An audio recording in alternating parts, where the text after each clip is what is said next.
A Westside man still can't believe his mother was able to walk away from all this destruction after an SUV hit their home, trapping her inside. A man trying to help his neighbor ends up shooting and killing a burglary suspect. That's according to police. Details about the violent shootout still ahead. And we're watching a cold front, which is still just to our north. Will it push through? And what does it mean for our forecast? We've got the latest coming up. Live from KSAT 12. The news at noon starts right now.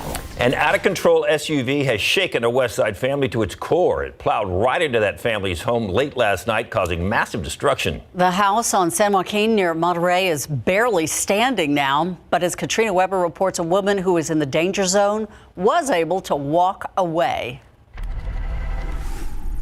It's hard to tell where one room ends and another begins, because a lot of this house on San Joaquin Street is no longer there. It came through the neighbors on that side, and it went all the way through, and it actually rolled over. Daniel Garcia says he was upstairs in bed when an SUV went off course and ended up in his living room around 11:30 last night. Well, it sounded like an explosion. I mean, it was bad. It dropped everything on the walls everywhere. The SUV also knocked down a utility pole outside, leaving it in splinters, and tore up everything in its path.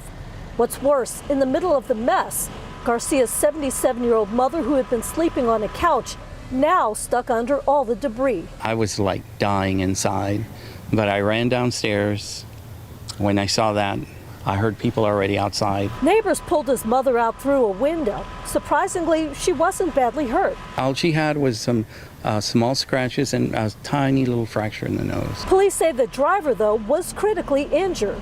They're not sure yet what went wrong. One thing that may not recover from this is this house.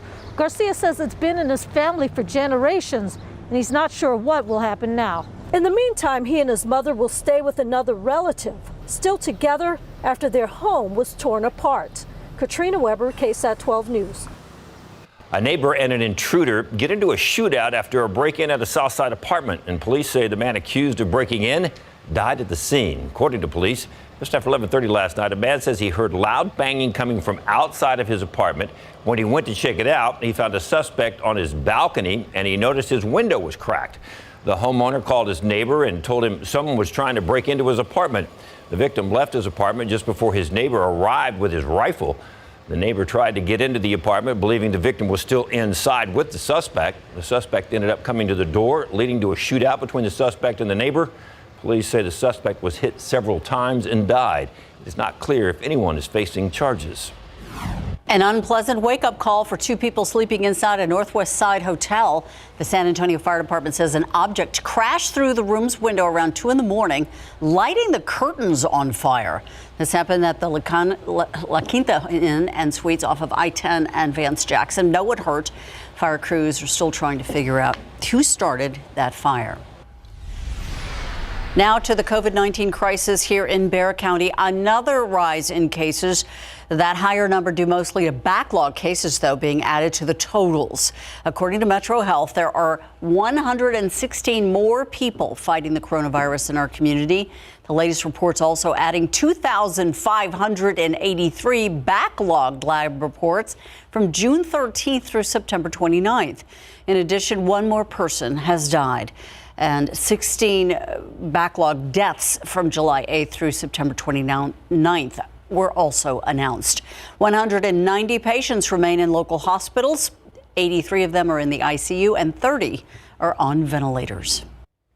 The number of confirmed cases of COVID-19 across the world has passed 40 million. That's according to Johns Hopkins University. Meanwhile, in the U.S., several states are seeing a surge in cases as the death toll continues to rise. Many hospitals are overwhelmed, saying their ICUs are filling up, with hospitalizations also increasing. ABC's Rena Roy has the latest on the fight to stop the spread. The race to contain COVID-19 is intensifying, with the U.S. reporting nearly 70,000 new cases daily, the highest number since July. We could have really suppressed this virus, and we haven't. And so I am very worried about what's going to happen. Warnings about family gatherings during Thanksgiving, with 39 states plus Washington, D.C. reporting an increase in cases. Wisconsin is one of 14 states seeing an increase in fatalities. Doctors there urging people to follow safety precautions. And we're seeing some dramatic, very dangerous situations occurring in our community. Tyler Whitmire works in a hospital in Oklahoma, one of the 41 states where hospitalizations are on the rise. He's now on a ventilator. It's been challenging. My son, he misses his dad. According to an internal Health and Human Services memo obtained by ABC News, a quarter of hospitals across the country now saying more than 80% of ICU beds are filled. Many health officials fearing another deadly surge before a vaccine is ready. Probably likely to be the biggest wave that we endure without the benefit of a vaccinated population. Hoping to raise awareness about the threat of the virus, community advocate VJ Smith, now recovering at home, but sharing this message from the hospital. This hospital right now is filling up with people that are affected with the coronavirus. Some won't make it. Some are not going to make it. But God is going to make it possible for me to get out of here. Meantime, the nation's top infectious disease expert, Dr. Anthony Fauci, speaking out on 60 Minutes, saying a potential national lockdown would likely only happen if the situation became, quote, really, really bad. We want to use public health measures not to get in the way of opening the economy, but to being a safe gateway to opening the economy. Europe is also battling a major surge of new COVID-19 infections and now has tighter restrictions. People are banned from gathering indoors in London except in small groups, and in Paris there's a strict curfew. Rena Roy, ABC News, New York. Hey, still coming up this half hour, it is a new era for Cowboys with a different starting quarterback tonight and for the rest of the season. Andy Dalton gets his first shot as the Cowboys starter. We'll hear from him.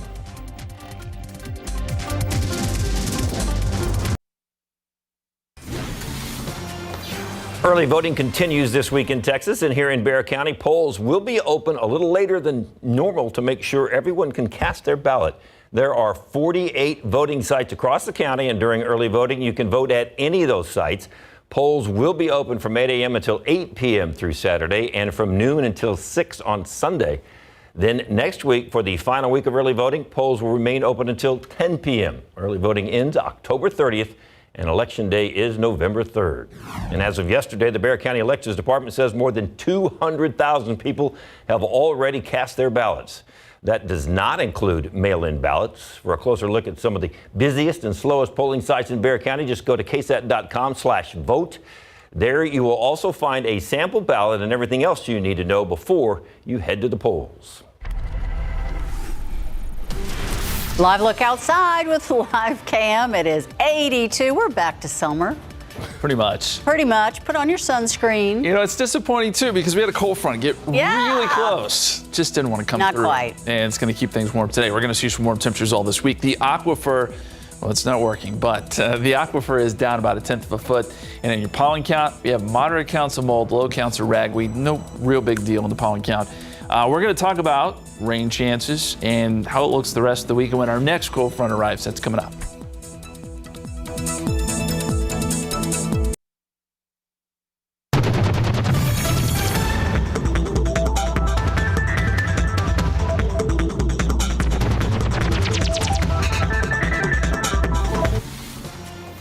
The pandemic is making so many industries and events shift, pivot, change course.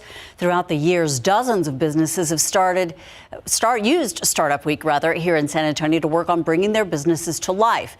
Well, Startup Week is underway right now, and as Max Massey shows us, more than 50 businesses are participating a little differently.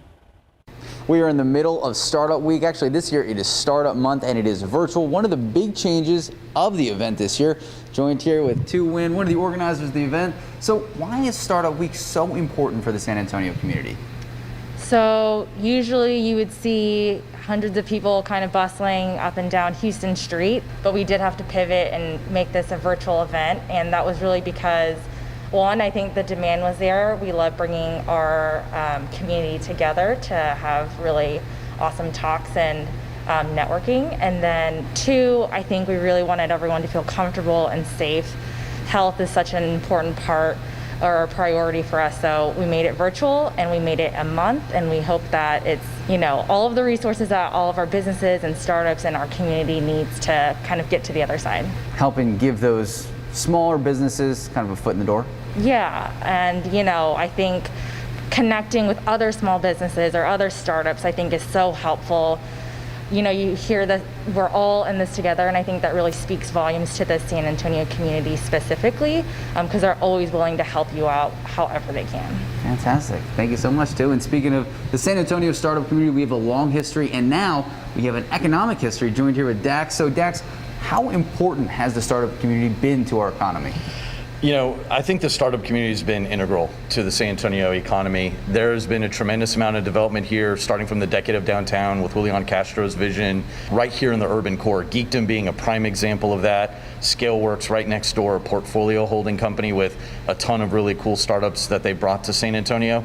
The other really interesting thing about what we're doing here with San Antonio Startup Week and just the startup ecosystem is it's not just contained to the urban core. We have seen some tremendous growth from Jim Perschbach and his team at Port San Antonio, doing some amazing things in R&D, advanced manufacturing, literally bringing AI, roboticists, doing some really, really cool stuff that we've all seen in the paper. Esports is next there. Brook City Base is also doing a tremendous amount. So startups are not just limited here to downtown and kind of the software development. It even stretches into biomed, some of the things that TRTF and Velocity TX are doing on the east side of San Antonio. It really is reshaping how San Antonio's economy is going to look in the future. All right, Dax, thank you so mumuch. And this week, this month is all about helping those businesses during some of the toughest times. Max Massey, KSAT 12 News. I'm sure a lot of people at home did the same. Walked out of the house to get in the vehicle to drive, and it's like, bam, right upside the head with all that humidity. It's like, what happened to winter? It was here a second ago. I actually had a blazer on and just gave up on it. It's like, nah. So I said to myself, I'll just ask Justin when I get to work. We're back to the air you can wear. Okay. The air you can wear. Yeah, it's sticky. Yeah. We got so close to getting another taste of winter again. Yeah, there you go. But this front has stole that. You see the front up there. It's near Junction and Fredericksburg, and that is just put on the brakes. It's not moving any farther south, I don't think. That cool air is bottled up to the north, and we're in the warmth and the humidity. 82 degrees here in San Antonio, 87 in Gonzales, 88 Victoria, 80 in Del Rio. To go north, though, it's 43 at Amarillo, 53 in Midland, 58 in San Angelo, just up the road. So this front's making all the difference. It just does not have enough push to make it through South Texas. So doesn't change for us today. Nothing much changes this week, really. And you see the dew points in the 70s here for us, behind the front in the 40s. And most places seeing dew points in the upper 60s, low 70s. So that's why it's sticky outside, and that's why it's going to feel sort of like summer here the next few days. Dew points will stay pretty elevated through the afternoon. May come down a little bit into the mid to upper 60s. And then by the weekend, does look like we'll get a front to actually push through, and this will bring dew points down and temperatures down a little bit. There's a situation outside, partly to mostly cloudy, 82 degrees. Humidity is at 67%. Southerly winds at about 10 miles per hour. You can see the clouds are really starting to scatter out now. We had a good low cloud deck out west. That is scattering out. And then here around San Antonio, partly cloudy conditions. You'll also probably notice we've got some showers on the map down there around Victoria on the coast. These are trying to work inland, but not having a whole lot of success. If you're watching us from Goliad, Cuero, Hallettsville, Victoria, those are places that could get a quick downpour this afternoon. It's not going to amount to much, not going to be a drought buster, but at least there is a little bit of rain on the radar. Don't think we'll see anything here in San Antonio. And the Futurecast shows that just isolated showers and storms mainly east of I-35. And then by tomorrow morning, clouds build back in. We could see a little bit of morning drizzle, just like this morning. Patchy drizzle, maybe some patchy fog in some spots too. Clouds clear, and we're right back to where we are tomorrow with what we're dealing with this afternoon. Here's a look at the month in review. We're through the 18th now. Today's 19th, obviously, but 0.03 of an inch of rain. That's it for the month, and that's about 2.5 inches below average. And that one day that we did get some measurable rainfall, it was just a morning drizzle. So there's just not a lot to deal with here in October. It's not been a great month for us rainfall-wise. and it looks like we're going to stay below average. We're well below average for the year, too. So we could really use some rainfall. It's just not in the cards. Forecast for today, 86 degrees by 2 o'clock, partly cloudy skies, 88 your high temperature, and then down to 81 by 8 o'clock. Southeasterly winds 5 to 15 miles per hour. Overnight lows will be in the 70s next few days, 87 tomorrow, some morning clouds and drizzle, and that trend will continue through the week. So we'll see that just about every morning. Temperatures stay right there, mid to upper 80s. There is the front. It is expected Friday evening, and it does cool us down some. We'll see temperatures dip back down into the 60s for lows Saturday and Sunday morning, maybe even lower than that if we're lucky. And the afternoon highs get a little bit better over the weekend. But this is more of a summer, spring-like pattern that we're in. All right. The air you can wear in your hair. He's a poet, didn't know. The Cowboys getting some help for their matchup against the Cardinals coming up tonight, and the Texans just can't seem to get anything going their way. Ever. Pro football coverage, powered by Davis Law Firm. The Dallas Cowboys will be kicking off tonight on Monday Night Football. They'll be hosting the Arizona Cardinals. Andy Dalton will get his first start as the Cowboys quarterback for the injured Dak Prescott, and he could be getting some help on defense. There's a good chance linebacker Leighton Vander Esch will be available tonight. Vander Esch has been out since he broke his collarbone in the season opener against the Los Angeles Rams. And after being activated to full participation in practice on both Thursday and Friday, even better news, defensive ends Tyrone Crawford, ankle, and Dorrance Armstrong with a knee, and DeMarcus Lawrence also a knee. Hard to keep up with all these guys and their injuries. They'll all go along with tight end Blake Bell, all practiced on Friday. For Dalton, he has had plenty of incentives to take over as the quarterback. That adds up to more than $4 million for playing time and making the playoffs for the former TCU and Cincinnati Bengal quarterback. It's all about getting back to his normal routine as a starter in the NFL for 9 years.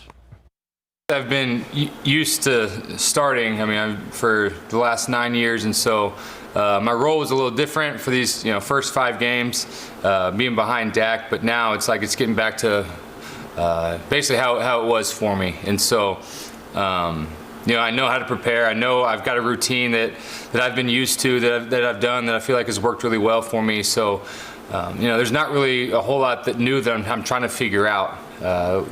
Just because I've got the experience of doing this for a while. All right, so here's that matchup. Cowboys and Cardinals tonight, AT&T Stadium. It's actually the 7th game of a doubleheader. The Bills and Chiefs play at 4 o'clock. Cowboys play at 7. And the undefeated Titans hosting the Texans, who are coming off their first win of the season with interim head coach Romeo Crennel. Second quarter, 14-0 Titans. Deshaun Watson finds Darren Fells, guard out. It's 21-10 at half. Third quarter, David Johnson gets stood up the goal line, but gets the ball over. It's 21-17 Titans. Former Aggie Ryan Tannehill back to pass. J.J. Watt gets him, and the ball is loose. That's the 99th sack of his career. Texans recover the loose ball. 3 plays later, Watson finds Randall Cobb right there in the corner. 4-yard touchdown right there. Look at that. Got the feet down. Texans miss the extra point, though. 23-21 after 3. Fourth quarter now. Titans are up 29-23. He gets the bomb in the end zone for Fuller, the 5th. That's a 53-yard touchdown connection. Texans go up 30-29, under 2 to play. Watson hits Brandon Cooks, another touchdown on 4th down. Houston goes for 2. They don't get it. It's 36-29. That decision came back to haunt them. Titans march right down the field. That's Tannehill connecting with A.J. Brown in the end zone. That's a 70-yard touchdown. Titans tie it up at 36-all, go to overtime. Titans get the ball first. Derrick Henry ends the game right there. Direct snap, 5-yard touchdown. He had 212 yards rushing against the Texans. And here is your final. Texans lose in overtime to the Titans, 42-36. Houston is now 1-5 after the game. Crennel explained why they went for the 2 instead of the extra point there at the end of regulation. No, I wanted to go ahead and get the 2 points and felt like that would kind of put it out of reach for them. And if we had gotten it, we'd have been in much better shape. As it turned out, we didn't get it. Right when I threw it, I got around 54, but 98 was coming back, and I think he got a shoulder pad or he got some tipped off of him. But, Cobb said it was right there, but he just got a hand on it. But, that could have been, the possession to put him away for good. But, we still had opportunities and we just didn't capitalize. Kind of shows you how the Texas season's been going right there, that one play. All right, so next week they're at the Packers on Sunday. Well, actually, they're at home on Sunday against the Packers. For those Texans. Yeah, they're having a hard time. Rough. All right, have you or your family been spending more time outdoors these past few months? If bike riding is part of your new routine, listen up. Safety starts before you even put your foot on the pedal. Coming up today at 5, 12 on your size Marilyn Wards takes a look at top-rated helmets for keeping your family safe.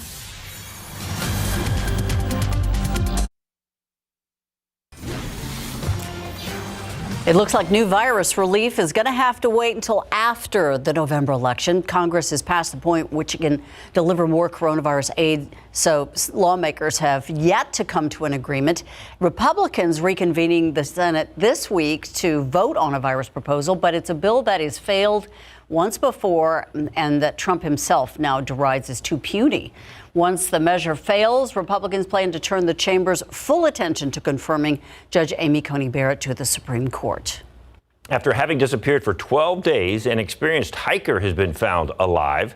Holly Coutier took a shuttle bus into Utah's Zion National Park for a one-day hike back on the 6th, but authorities say she never returned to be picked up. Park rangers said they were able to find her after receiving a credible tip from a park visitor that they had seen Coutier in the park. When search crews finally found her, she had lost a lot of weight and had bruises all over her body. Julian Coutier Oliver, one of Coutier's 4 sisters, said while her only goal was to find Holly, she was starting to lose hope. I went out with a very experienced hiker, and we actually said, you know what, we're going to step off the trails. We're going to look where she could be. Now, at one point, we're hanging on the edge of a cliff and rocks are falling on us. And I thought, oh my gosh, if this is my sister, you know, I didn't at one point think, how could she live through this? Now, despite being in the hospital, Jillian says she is glad her sister Holly is finally coming home. Coutier's daughter says her mom, who loved the outdoors, lost her job during the pandemic. She says she was turning the situation into a positive thing by living out a dream of seeing the nation's national parks. A Carnival cruise ship off the coast of Florida helping out a boat in trouble. There were 24 people on board, including 2 kids of various nationalities. When the smaller boats started taking on water, they brought them aboard the cruise ship and had a medical team evaluate them. They were quarantined from crew members. The U.S. Coast Guard was alerted, and the rescued people were then transferred to a Coast Guard cutter. The cruise ship didn't have any guests on it. It had minimal staff, as cruise lines still are not sailing amid the pandemic. Outside with live cam, the sky almost looks like it could be winter, but nah, if you weren't around last Thursday and Friday and Saturday, you missed it. Done. That was it. It was very quick. Very quick shot of some cooler air. Hey, at least we do have a little bit of rain on the radar this afternoon. It's not much, but we're seeing some showers from Beeville over to Victoria and stretching up towards the Cuero area. If we're going to see any rain today, that's probably where it's going to be. This is quick, light stuff that is moving north. And we'll see some of these showers each and every day. I just don't think we'll see much here in San Antonio. Most of it's going to stay east of I-35 and probably out of San Antonio. Visible satellite picture shows we do have some clouds, partly to mostly cloudy conditions. Clouds are a little thicker still, Bandera Lake over to Uvalde, but a lot of this will start to thin out, and we'll see mostly sunny skies this afternoon. It'll push temperatures up well into the 80s, if not into the 90s in a few spots. We're thinking 88 here in San Antonio, some 90s down to the south and west. It'll be a little bit cooler in the hill country. There is a frontal boundary up there, but it's hit the brakes, and likely it's not going to bring that cooler air all the way down into the area. So we're going to keep things pretty toasty and humid today. Forecast calls for 88 by 4 o'clock, 86 by 6 o'clock, and then by 8 o'clock, we're still in the 80s, 81 degrees, mostly clear, and southeasterly winds 5 to 15 miles per hour. Guys. Thank you, Justin.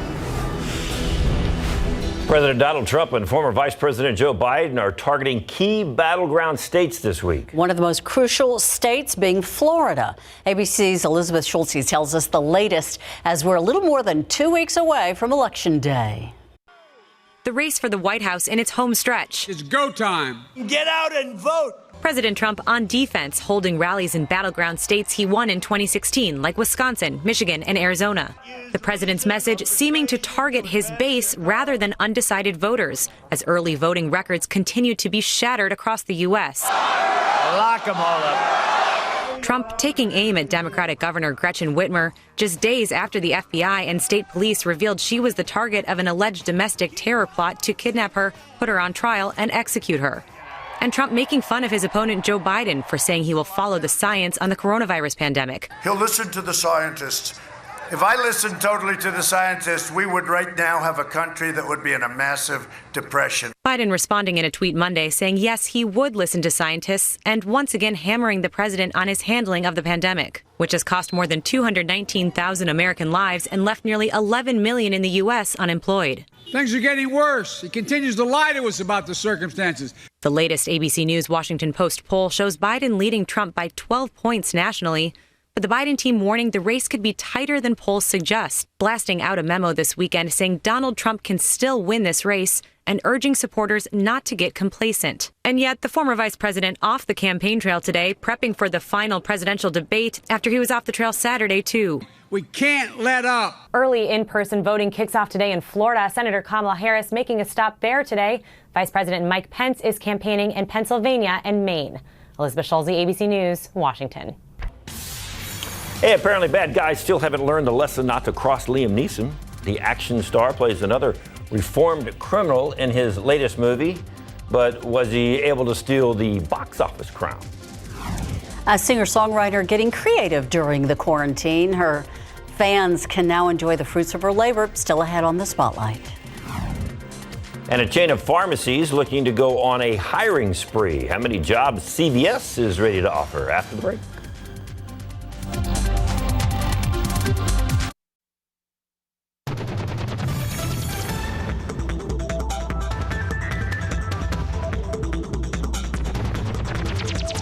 And that's your Cheddar Business and Tech Update. I'm Baker Machado coming to you from Cheddar Studios in Lower Manhattan.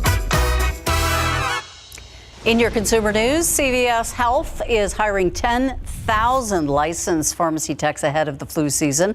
It's all part of the Pharmacy Technician Day tomorrow. The company says it needs help administering COVID-19 tests and flu shots.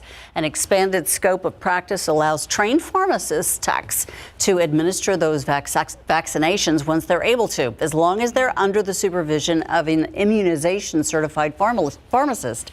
CVS is also recruiting several thousand work-from-home customer service rep positions. If you're interested, you can apply online and take an online virtual job tryout.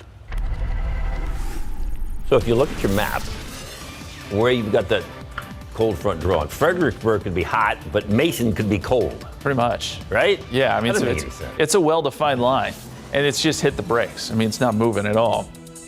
It's just where we are. You know, it could be worse. Yesterday we got up to 92. It'll be a little cooler than that today. The record today is 93. That was set just last year in 2019. So far, we're up to 82. We're thinking upper 80s this afternoon. There are a few changes down the line. We're hoping for some rain, too. We'll talk all about it coming up.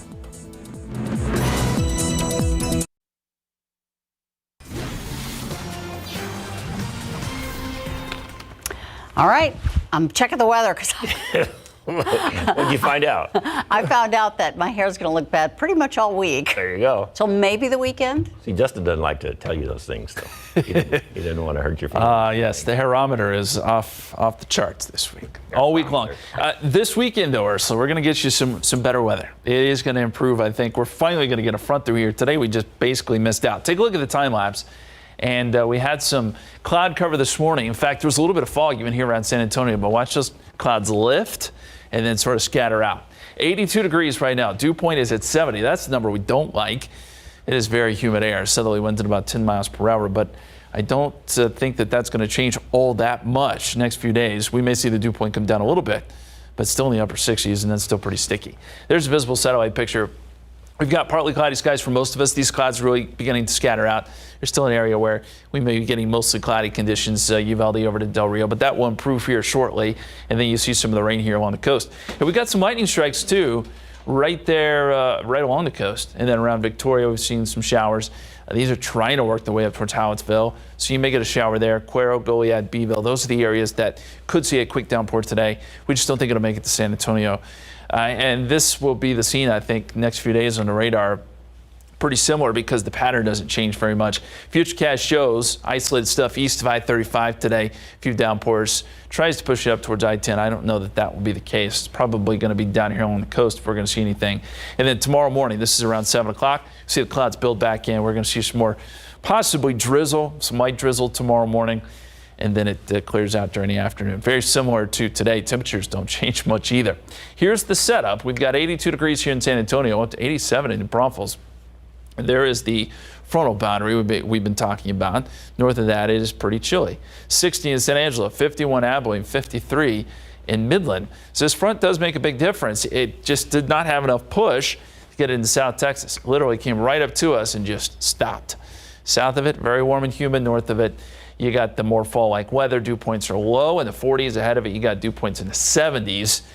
And that feels more like spring or summertime. Dew points are in the low 70s, New Braunfels, even up to Austin, which is pretty close to that front.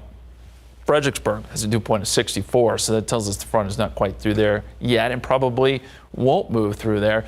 The really cold stuff's up here across the Great Lakes and Midwest, 31 Bismarck, 31 Minneapolis, 38 Omaha. That cold core of air is going to be moving off to the east, and again, not towards us. Meantime, in the tropics, we do have something else to talk about now. Tropical storm Epsilon has formed. It's way out there. Winds at 40 miles per hour. The latest track does take it towards Bermuda as a Category 1 hurricane. Does not look like it will have any effect on the U.S. mainland.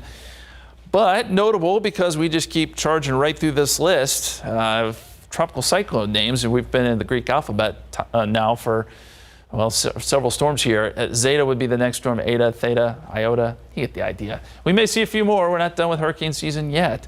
So still active out there. Forecast for today, 86 degrees, 2 o'clock, 88, 4 o'clock. That'll be our high temperature today. We'll call it partly cloudy to mostly sunny. And southeasterly wind 5-15 miles per hour.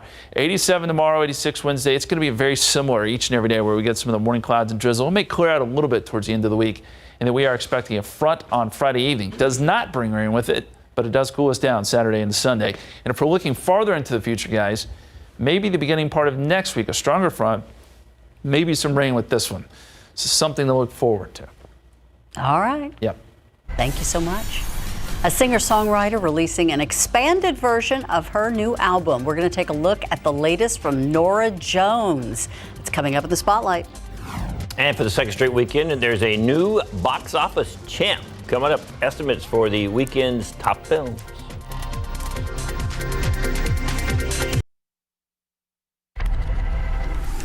At the box office this weekend, there's a new champ. The Liam Neeson thriller Honest Thief stole the #1 spot. In the film, Liam Neeson plays a reformed criminal who goes after the crooked feds, keeping him from clearing his name. The film made an estimated $3.7 million after one weekend on top. The War with Grandpa dropping down to second place. It brought in $2.5 million. Tenet fell to number 3, making $1.6 million. The re-release of The Nightmare Before Christmas debuted in 4th place, gearing up $1.3 million. And The Spell finally wearing off a little bit. Hocus Pocus fell 5th place.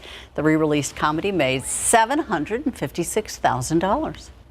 Some celebs coming together to raise money to support a network of camps that host seriously ill children and their families. Recording artist Sting, actress Renee Zellweger, and entertainer Kermit the Frog were among the more than a dozen named entertainers who took part in the event, dubbed Serious Fun for All. Over the years, the network has hosted numerous fundraisers, but due to the COVID-19 pandemic, this event was the first done virtually. While the initial stream of Serious Fun for All event was concluded, viewers may watch the show through mid-November on seriousfun.org/seriousfunforall. Renee wearing that UT hat, right? Saw that?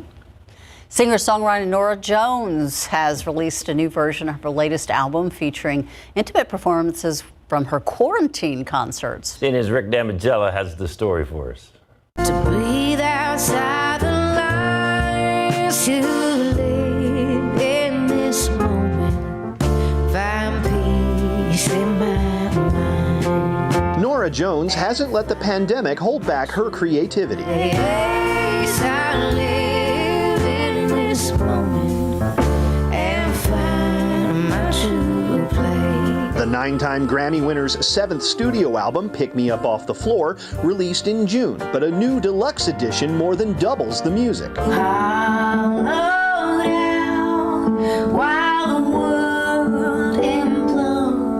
been doing these live streams from home since lockdown started. And so we've just included a bunch of those recordings. I've done one every week since March. It was like therapy for me, just doing it every week, having a reason to play music every week when there's not one right now. Or find new ways to be myself. Jones's quarantine creativity extends into self-produced music videos. I've actually made a few music videos in lockdown, and I gotta say, it's really fun. And I'm not gonna say it's easy, but it's like a nice creative outlet. And I don't know, I've enjoyed doing it myself for sure. But it hurts to be alone. But it hurts to be alone. In Hollywood, I'm Rick Damigella. Soccer in a bubble, fall arts and crafts, and over-the-top Halloween treats. SA Live rounding up the best of fall for you today in an encore episode. Hey, Mike and Fiona. Oh, it is going to be a fun day on SA Live, all right? Okay, I completely missed the meeting. What is going on here? Just when you thought you see me do it all, right? Hey, it's knocker ball. It is the latest fad. You just get to bounce into people and have fun. It's great. So, what could possibly go wrong? You know? Good point. Yes, and we're going to show you how you can do this same fun activity with your family and friends. Speaking of fun, guess where Jen is? Sergeant Tobias Strusky has your Pinspiration. She is live with mom-approved fall crafts and kid crafts for some family fun. Oh, that's right. And this eye-catching creation is from, you name it, I bake it. We're going to show you how to make that. It's beautiful. This is just an incredible creation. And, you know, we did challenge them to make some show-stopping treats, and obviously they did not disappoint. They are going to help you create something impressive, but they also have, if you take a look over here, a simple version for you to try. And even looks like kind of the Leaning Tower. This is a croquembouche. What is that? You're going to hear the definition coming up a little bit later on. What are some of those strange smells that you like, I guess? Something like that. We'll snip it out coming up on SA Live. You don't know what fun you're missing here.